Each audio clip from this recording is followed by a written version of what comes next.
Muy buenos días, Dios los bendiga a todos. Bueno, pues espero que se hayan gozado con el mensaje de ayer acerca de que tenemos que ser conscientes de que estamos en una guerra y pertenecemos a un ejército real de un rey que es nuestro Señor Jesucristo. Y pongan atención en el devocional de hoy. Ayer hablábamos de que tenemos que estar a la ofensiva, darnos cuenta de que estamos en una guerra.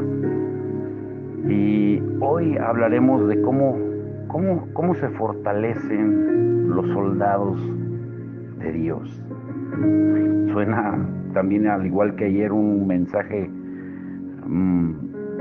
para reflexionar, pero si nos preguntáramos cuáles son las preguntas principales de la humanidad, incluyendo a los creyentes, serían dos: ¿quién soy y cuál es mi propósito? Y en medio de un mundo de caos, de confusión en el que vivimos, en la atmósfera que nos rodea, el enemigo, Satanás, intenta desarrollar un plan para aprovecharse de nosotros. Una clave para nuestras vidas es no permitir que las aparentes derrotas, los desalientos, las estrategias de desánimo del enemigo nos dominen y creen una mentalidad de fracaso en nuestro proceso de pensamiento. El mayor problema de la humanidad, como hemos estado viendo, es la identidad. ¿Quiénes somos? Estar conscientes de quiénes somos en el Señor es lo que nos va a dar seguridad. Cuando analizamos la historia de la humanidad, nos damos cuenta de que el arma que el enemigo ha utilizado a través de los tiempos ha sido eso: atacar la identidad del hombre y de la mujer. Lo hizo con Adán y Eva en el huerto del Edén, lo hizo con Jesús cuando fue tentado en el desierto, y lo sigue haciendo con nosotros cada día. Pero es el momento de ser fuertes y de tener mucho coraje. Y no sé si hubo otro momento cuando el coraje y la fe fueron más necesarios como ahora, pero es muy claro de que estamos viviendo una época muy oscura y necesitamos creerle a Dios. Vivir con coraje requiere de aliento, y a veces el único que puede alentarnos es nosotros mismos. Claro, el Señor, pero nosotros mismos tenemos que tomar las promesas para alentarnos. Y el no saber cómo fortalecernos a nosotros mismos nos cuesta mucho. Es lo que convirtió el peor momento de David en la puerta de la habitación del trono. Y lo mismo nos sucederá a nosotros cuando aprendamos a fortalecernos a nosotros mismos, a alcanzar nuestro destino, a cumplir nuestros sueños divinos. Y nos convertiremos en la persona que Dios quiere que seamos para representar fielmente a Jesús. Ahora, ¿cuál fue el secreto de David para que fuera llamado un hombre conforme al corazón de Dios? En 1 de Samuel 16:18 dice: entonces uno de los criados respondió diciendo: he aquí, yo he visto a un hijo de Isaí de Belén y escuchen las cualidades que tenía, 7 cualidades. Número 1, sabe tocar, o sea, era un adorador. Número 2, valiente. Número 3, vigoroso, fuerte. Número 4, hombre de guerra. Número 5, prudente en sus palabras. Número 6, hermoso, o sea, era hasta guapo. Y número 7, Jehová está con él. Ahora, ¿se dan cuenta con estas características de por qué a Jesús se le llamaba el Hijo de David? El rey David supera a todas las figuras del Antiguo Testamento en este sentido. Y es recordado no solo por la grandeza de sus acciones, porque nunca perdió una batalla, sino por la grandeza de su corazón para Dios. Su corazón apasionado lo distinguió a los ojos de Dios mucho antes de que hubiera ganado grandes victorias militares, antes de revolucionar la naturaleza de la alabanza y de la adoración en Israel, o de incluso promover la era dorada de la prosperidad económica y espiritual de esa nación. Mientras David aún estaba en la oscuridad, por así decirlo, Dios vio que era un hombre conforme a su corazón, como dice en Hechos 13:22. Pero ¿cuál era la evidencia de que David tenía un corazón conforme al de Dios? Las Escrituras nos indican dos aspectos primarios de la vida de este hombre antes de que fuera ungido como rey. Primero, cuando nadie lo veía, cuando nadie organizaba reuniones de oración o lideraba un evento en Judea, David entregaba su corazón en alabanza y adoración a Dios, en los campos donde cuidaba de las ovejas de su padre, en completa soledad. Su búsqueda de Dios estaba motivada únicamente por el deseo por conocer a Dios por él mismo.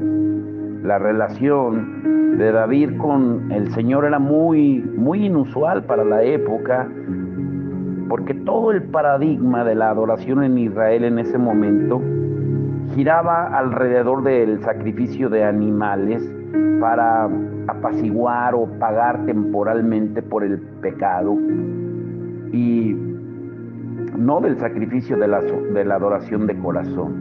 O sea, su corazón lo llevó más allá de la ley, al corazón del Señor.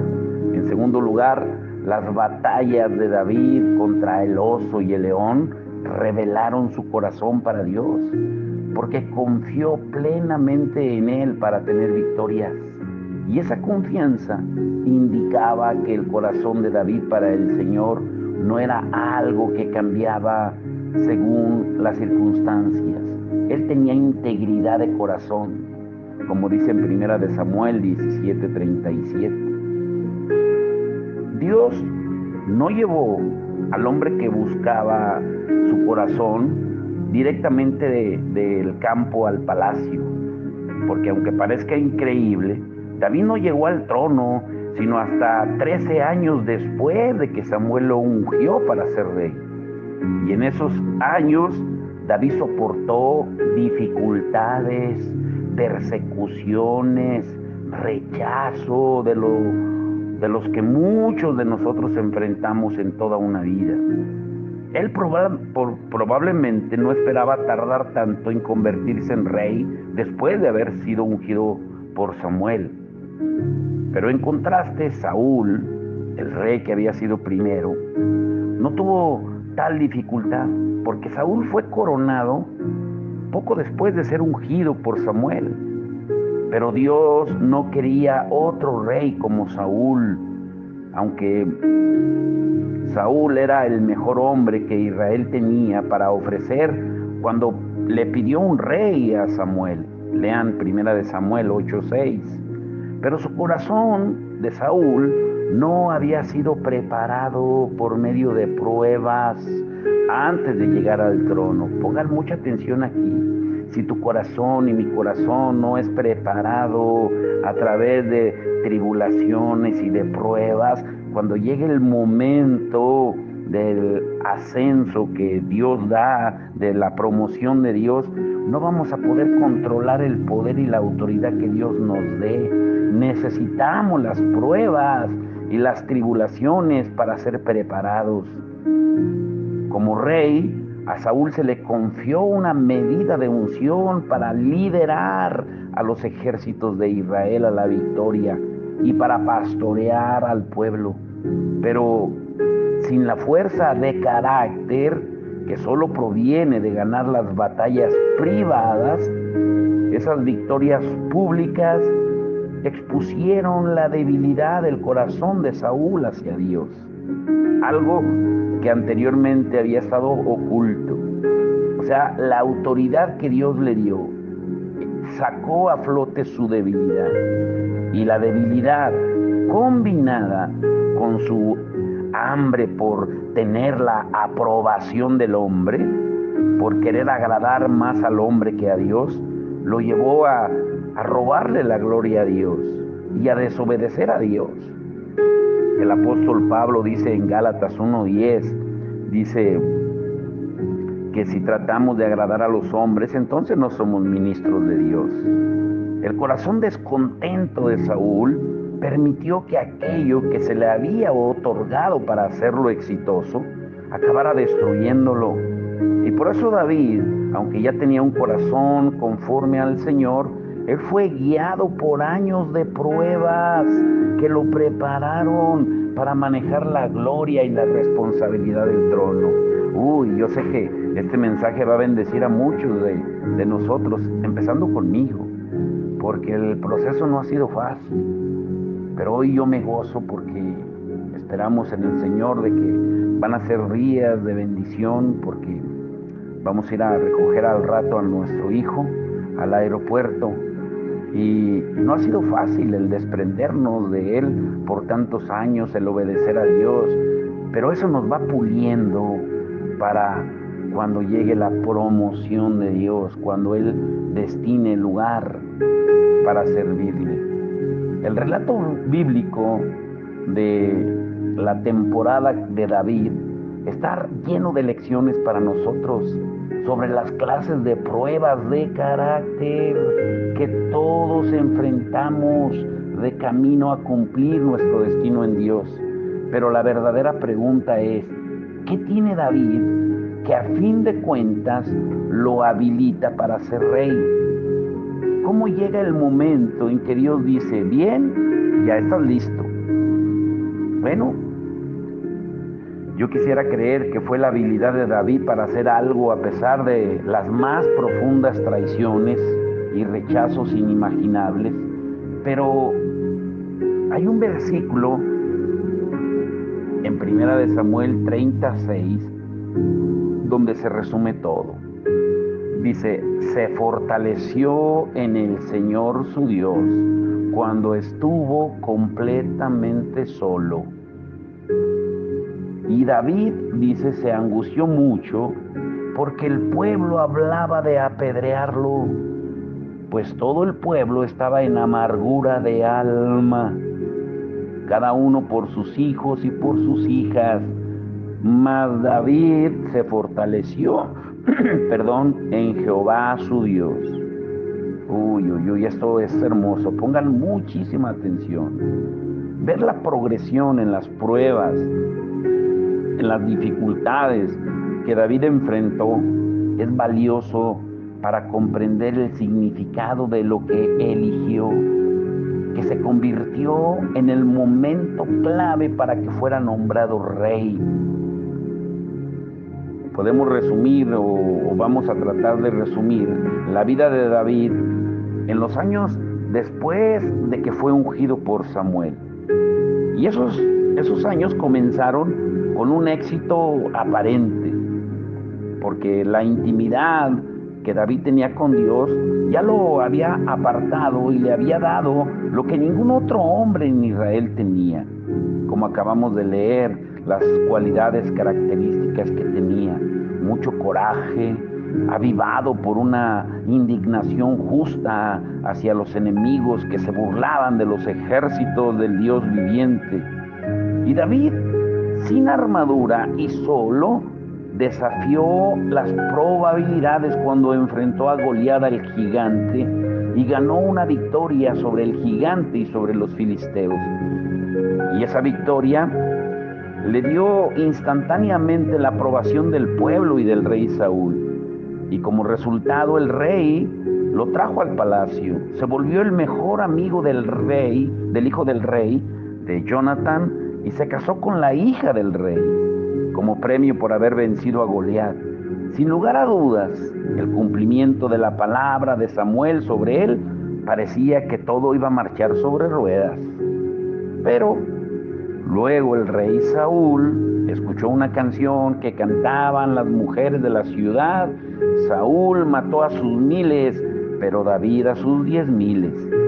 Y lleno de celos, lanzó una campaña para terminar con la vida de David. Y después de esquivar las lanzas de Saúl, David llegó a la dolorosa conclusión de que tendría que abandonar Jerusalén para sobrevivir.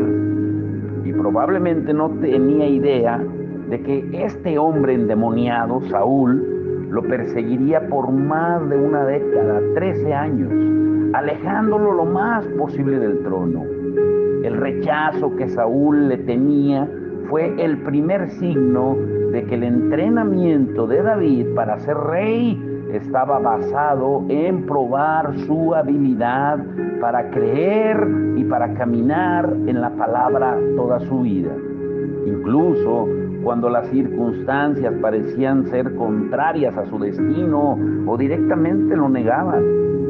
Y podemos ver otra prueba de carácter que enfrentó cuando, después de dejar Jerusalén y esconderse en varios lugares por un tiempo, David rescató al pueblo de Keila de los filisteos. Se enteró de que Saúl sabía que él estaba ahí, así que le preguntó al Señor si lo perseguiría Saúl hasta ahí y si los ciudadanos de Keila, a los que acababa de salvar, sus propios hermanos judíos, lo protegerían o lo traicionarían con Saúl. Si lo entregarían también al rey malvado Saúl. Y Dios le dijo: Él viene por ti y ellos te entregarán. Y rechazado otra vez salió del pueblo. Ay, como que esta historia me suena conocida. Y en ese momento también tenía algunos seguidores, pero eran personas que estaban en apuros, cargados de deudas, apocados, amargados, y se reunían en una cueva, la cueva de Adulam, en 1 de Samuel 22:2. Eran los rechazados de la sociedad. Pero David demostró el verdadero corazón de un rey al aceptar a esos hombres, y pasó los siguientes 10 años, escúchenlo bien, entrenándolos en los asuntos de la vida y de la guerra. Y bajo su liderazgo, esos rechazados se convirtieron en hombres poderosos, en guerreros valientes. Y al menos 4 de esos hombres acabaron siendo matagigantes, al igual que David. O sea, si quieres matar gigantes, pues sigue a un asesino de gigantes. Finalmente David llevó a sus hombres a la tierra de los filisteos, y los reyes le dieron una ciudad, Siclag. Y desde ahí David lideró asaltos nocturnos contra los enemigos de Israel y convenció a los filisteos de que lo hacía por ellos. Pero luego, un día, estos filisteos decidieron pelear contra Israel, y muchos de los hombres querían llevar a David por su fuerza y por sus victorias militares, pero los príncipes de los filisteos no permitieron que él fuera, diciendo que se pondría en contra de ellos en la batalla y que los derrotaría para volver a ganarse el favor de Saúl. Y después de esa humillación, David y sus hombres regresan a Siclag, pero la encontraron quemada y saqueada por los amalecitas. Se habían llevado cada mujer, cada niño y todas las posesiones. Un día tan malo como este que enfrentó David habría sido la gota que rebasó el vaso de muchos de nosotros. Había sido rechazado por el rey, por los israelitas e incluso por los enemigos de su país. Y tú y yo nos damos cuenta que hemos tenido un mal día cuando hasta el mismo diablo nos rechaza. Pero en ese momento, David enfrentó el rechazo más profundo y más traicionero de todos. Al ver la ciudad quemada y las familias desaparecidas, sus hombres que él había entrenado, sus poderosos guerreros, aquellos a quienes él había transformado de ser unos hombres apocados, amargados, endeudados, a ser hombres de guerra con quienes había perseverado por años y cuyas familias había protegido y mantenido, hablaron de apedrearlo. El que tenga oídos para oír, oiga. Incluso los rechazados de la sociedad lo habían resistido. David era un rechazado y estaba a punto de ser asesinado. Y no hay mucha diferencia entre la actitud de ellos y el prejuicio común en la sociedad en que vivimos hoy. Si hay un problema, por ejemplo, en la iglesia, pues hay que eliminar al que esté más arriba, llámese pastor. Pero esa es una injusticia mayor, porque estos hombres le debían sus vidas a David. Las escrituras registran lo que David sentía en ese momento. En 1 de Samuel 36, y David se alarmó, pues la tropa hablaba de apedrearlo. Y es que todos se sentían amargados por la pérdida de sus hijos e hijas. Yo también me sentiría angustiado si me tocaba vivir así, si mi vida estuviera amenazada por mis amigos más cercanos. Pero ¿cómo respondió David? ¿Corrió por su vida? ¿Se indignó y comenzó a defender su lugar de yo soy el líder, yo soy el pastor o yo soy el ministro, recordándoles que le debían sus vidas? Podría haber hecho cualquiera de las dos cosas o cualquiera de otras cosas. Pero ¿qué es lo que hizo David? ¿Qué es la enseñanza para nosotros hoy? Dice, mas David se fortaleció en Jehová su Dios. 1 de Samuel 36. Enfrentar a un ejército bipolar de hombres listos para apedrearlo hizo que David no buscara la fortaleza en él mismo, sino en el Señor su Dios. Y su fe le dio el coraje para decir en esencia, está bien, tenemos que recuperar a nuestras esposas e hijos. Y sorprendentemente, eso fue todo lo que se requirió para que sus hombres entraran en razón. Tan solo los reenfocó en el propósito y en la visión para sus vidas, lo que demostró el verdadero carácter de un líder fortalecido. Dios le dio la fuerza para dominar su propia angustia, para olvidar la ofensa del rechazo de sus hombres y para reunirlos, para ir a recuperar a sus familias. Eso es lo que está haciendo el Señor con nosotros. Cuando fortalecido se volvió a los hombres, ellos se compusieron y fueron detrás de los amalecitas y recuperaron a cada persona y cada posesión que les habían robado.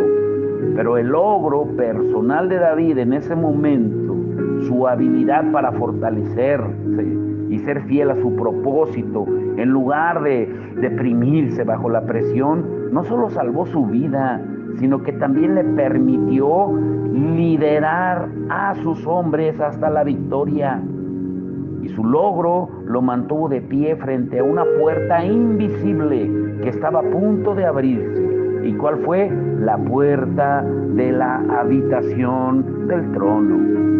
La misma batalla que los filisteos le habían impedido que peleara, fue la batalla en la que Saúl y Jonatán murieron. Y al poco tiempo Israel coronó a David como su rey. Su momento más oscuro de David lo guió hasta la puerta trasera de la habitación del trono.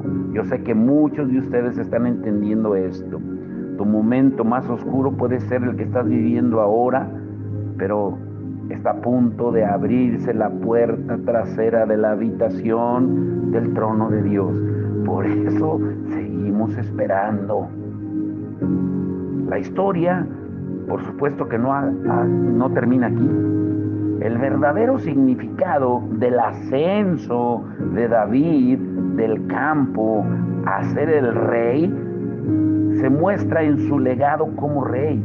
O sea, habría sido suficientemente asombroso que David solo hubiera escrito los salmos, establecido una forma de adoración sin precedente en Jerusalén, cambiando el sacrificio de animales por alabanza y adoración con música y cantores, diseñando el templo y haber traído a Israel el arca del pacto.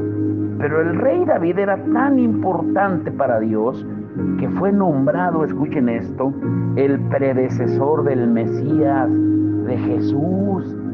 Y por toda la eternidad Jesús es identificado como el Hijo de David y se sentará en su trono. David fue ascendido a un lugar de tal aprobación de Dios y de tanta influencia para con él que alteró el curso de la historia para siempre. La vida de David no fue registrada en las Escrituras simplemente para inspirarnos. Solo necesitamos leer los relatos de sus pecados para saber que no era ninguna clase de superhéroe. Porque David, si nos damos cuenta, si estudiamos su vida, nos damos cuenta que fue un asesino, un adúltero, un mentiroso, mintió también. La vida de David es en realidad un llamado a todos nosotros los creyentes. O sea, si un hombre pecador que vivió cientos de años antes de que la sangre de Jesús fuera derramada, pudo llegar a ese lugar de aprobación divina, pues cuánto más podrán cumplir su destino grandioso, ser como Cristo y terminar su trabajo en este planeta, todos nosotros que hemos sido cubiertos por su sangre preciosa. El apóstol Juan describe el destino que recibimos en Jesús en Apocalipsis 5, 9 al 10, el destino del que todo el cielo canta. ¿Y cuál es? Con tu sangre nos has redimido para Dios de todo linaje y lengua y pueblo y nación, y nos has hecho para nuestro Dios reyes y sacerdotes, y reinaremos sobre la tierra. Como prueba de que nuestra posición como reyes y sacerdotes no es menor que la posición que tenía David, en el libro de Efesios dice que estamos sentados con Cristo en las regiones celestes. Lean Efesios 2, versículo 6. Si Jesús está sentado en la actualidad en el trono de David, pues dice la palabra de Dios que también lo estamos nosotros. Vivimos en una época en la que el Señor está restaurando esa revelación en su pueblo, que la sangre de Jesús no fue derramada solamente para salvarnos de nuestros pecados, sino para restaurar nuestra relación con Dios, en la que somos sus socios como reyes y sacerdotes, para lograr que el planeta vuelva a estar bajo su reino y mando. Tenemos autoridad delegada para establecer su reino donde sea que vayamos. Pero sucede que aunque Dios nos llama reyes, el grado al que caminamos en ese puesto es una cuestión de potencial. ¿Y cómo es esto?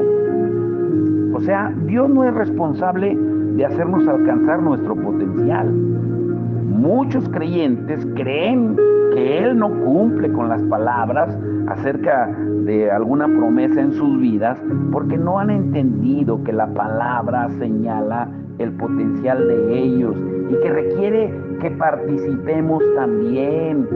Dios no va a llenar tu potencial porque Él quiere que tú te conviertas en un creyente maduro, que pienses y que actúes como Él por tu propio libre albedrío. Los creyentes maduros son aquellos a quienes Él puede confiarles los secretos de su corazón, porque ellos no usarán los dones que Dios les da para sus propios beneficios, sino para el de Él. Ahora escuchen esto, para ir concluyendo, esto está hermoso. Algunos de nosotros que hemos sido educados en una sociedad democrática, quizá batallamos con la idea de que Dios favorece a algunas personas más que a otras. El favor de Dios no es igual a su amor. Escuchen esto. O sea, tú no puedes hacer nada para cambiar la inmensidad del amor de Dios por ti. Pero incluso Jesús mismo tuvo que hacer crecer el favor de Dios y de toda la gente, como dice en Lucas 2:52. Este versículo es asombroso porque debemos comprender el hecho de que necesitaba lograr el favor de la gente. Pero, ¿por qué tenía que conseguir mayor favor de Dios si era perfecto en todos los sentidos? Pues la respuesta está en el hecho de que Jesús hizo todo lo que hizo como hombre, poniendo de lado su divinidad para poder ser un modelo para nosotros, como dice en Filipenses 2, del 5 al 11. Por eso, como David, necesitaba ser aprobado también. En su bautismo, él recibió su unción cuando el Espíritu descendió sobre él y permaneció sobre él, y el Padre declaró que era el Hijo de Dios. O sea, afirmó su identidad, que es el mayor problema de la humanidad, no saber quién eres en Cristo. Y el Padre, en lugar de lanzarlo directamente a su ministerio, fue guiado, dice en Mateo 4, del 1 al 10, por el Espíritu al desierto, y ahí fue tentado por el enemigo, en especial en el área de la identidad y de la palabra que de recién el Padre había pronunciado sobre él. Y si observamos muy bien el relato de la tentación de Jesús en Lucas, veremos que va al desierto lleno del Espíritu Santo, pero que regresó en el poder del Espíritu Santo. En Lucas 4:1 fue lleno del Espíritu y en Lucas 4:14 regresa en el poder del Espíritu. ¿Cómo pasó la prueba? Bueno, la palabra sobre su vida lo dice. Él caminaba con el favor de Dios. El favor que Jesús hizo crecer es la palabra caris, que se refiere a la gracia divina y a la habilidad de Dios mismo, que llena a una persona y le permite lograr los propósitos divinos. Según el modelo de Jesús, cada uno de nosotros debemos gozar cada vez más el favor de Dios si queremos cumplir nuestro destino. Pero el favor, por ser tan glorioso y poderoso, es algo pesado. Por lo tanto, Dios en su misericordia nos da su favor en la medida en que nuestro carácter puede manejarlo. O sea, Dios nunca te va a dar una prueba que no puedas soportar, porque todo obra para bien, dice Romanos 8:28, para los que aman a Dios. ¿Y para qué lo hace?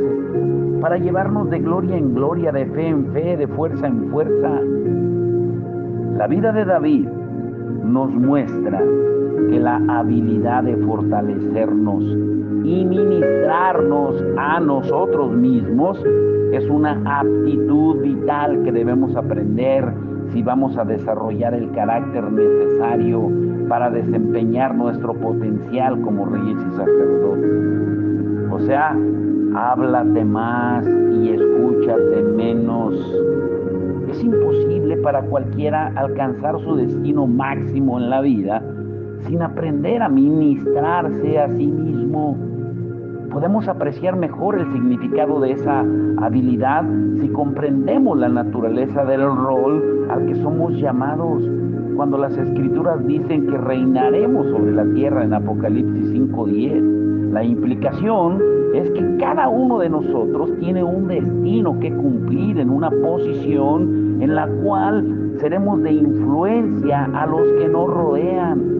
Cada uno de nosotros tendrá un tamaño y una esfera de influencia diferente, pero somos llamados a ser líderes en la sociedad, o como Jesús lo dijo en Mateo 5:13 en adelante, a ser luz y sal. No somos llamados a gobernar sobre los demás en el sentido de dominarlos. En el reino de Dios, el poder de gobernar es la habilitación divina para servir a los demás con mayor efectividad. Como Jesús dijo, el Hijo del Hombre no vino a ser servido, sino a servir.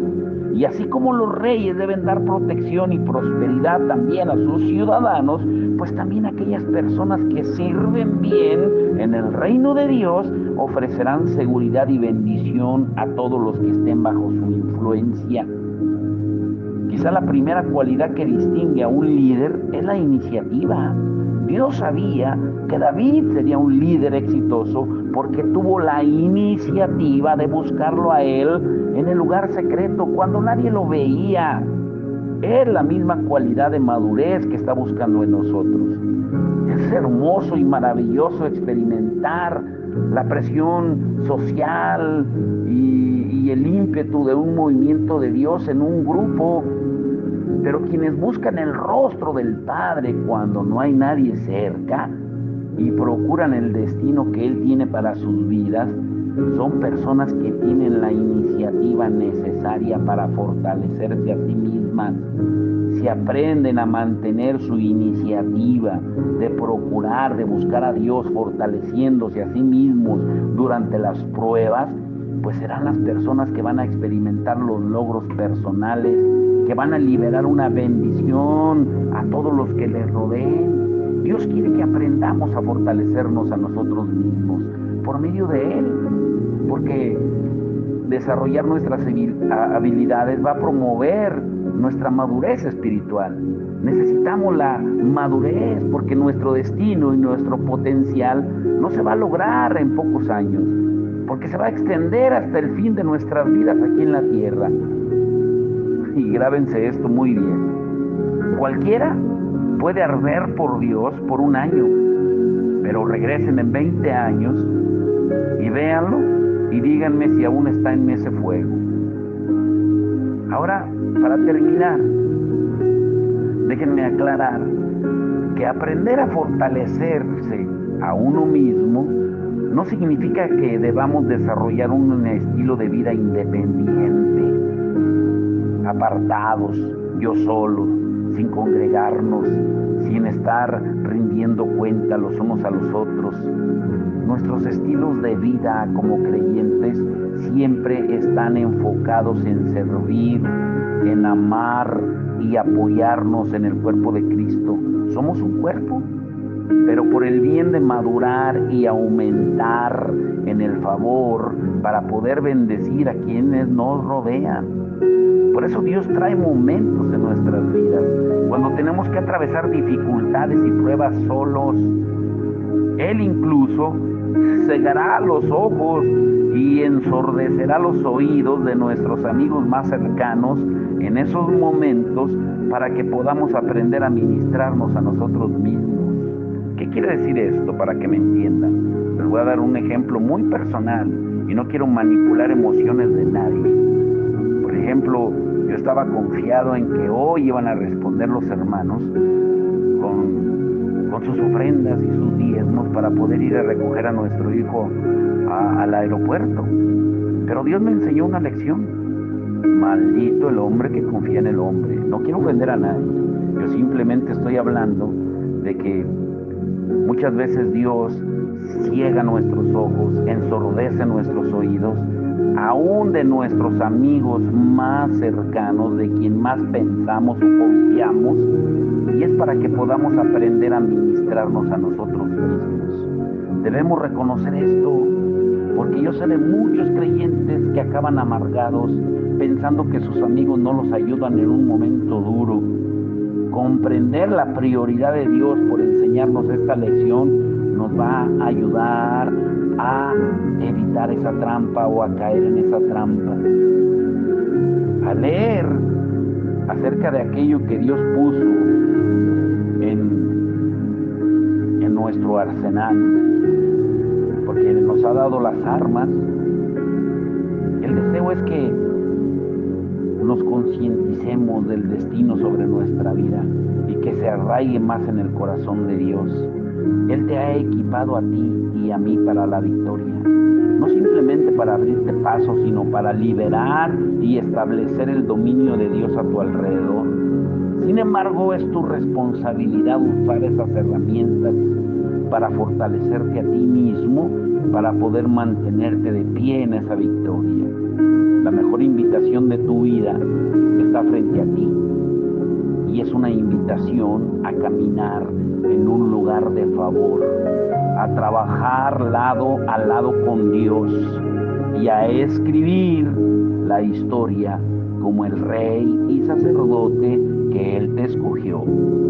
Tenemos que afrontar y aceptar el reto, pero solo hay una manera: si cambiamos nuestra mente, que mañana lo estudiaremos. Padre, en el nombre de Jesús, te damos gracias, Señor, por tu palabra. Gracias, Señor, porque tú nos enseñas, Señor, a ser fortalecidos en ti. Debemos ser fortalecidos, Señor, porque es una enseñanza maravillosa, Señor, acerca del rey David, que nos ministra. Porque David no confió en sus hombres, a esos hombres que él mismo había entrenado, que él mismo había capacitado, que él mismo había sacado de sus prisiones emocionales, que él mismo había liberado y entrenado. Él confió en ti, se fortaleció en ti. Señor, que aprendamos esa lección, que aprendamos de la vida de David y que la apliquemos para fortalecernos en ti, Señor. Es tiempo de que los valientes se fortalezcan. ¿Cómo se fortalecen los valientes? Es un buen título, Señor, para este devocional de hoy que tú nos das, para esta palabra que tú nos das el día de hoy. ¿Cómo se fortalecen los valientes? ¿Cómo se fortalecen los guerreros? ¿Cómo se fortalecen los soldados de Cristo? Gracias, Señor, por enseñarnos, Señor, la maravillosa revelación de tu palabra. Y David se fortaleció en el Señor, su Dios, en Jehová, su Dios. Que aprendamos nosotros esa lección maravillosa, a fortalecernos en ti, y a no confiar en nadie, Señor, amar a todos, pero confiar solo en ti. Ayúdanos a hacerlo y a ponerlo por obra, Señor. Gracias por ser un Dios maravilloso, y ahora te rogamos, Señor, que nos lleves con bien a recoger a nuestro Hijo amado, que lo guardes ahí en ese vuelo, Señor, que seas tú con él, que le des paz y tranquilidad, sabiendo que tú viajas con él, que tú estás con él, Señor. Que nos lleves, que guarde nuestra salida, nuestra entrada, al igual que la de él, que esos días que va a estar con nosotros, que sean días maravillosos, de aprendizaje para todos, Señor, porque valoramos lo que tú haces. Eres un Dios maravilloso, que a veces no entendemos tus planes, tus designios, Señor, pero todo obra para bien, para los que te amamos, Señor.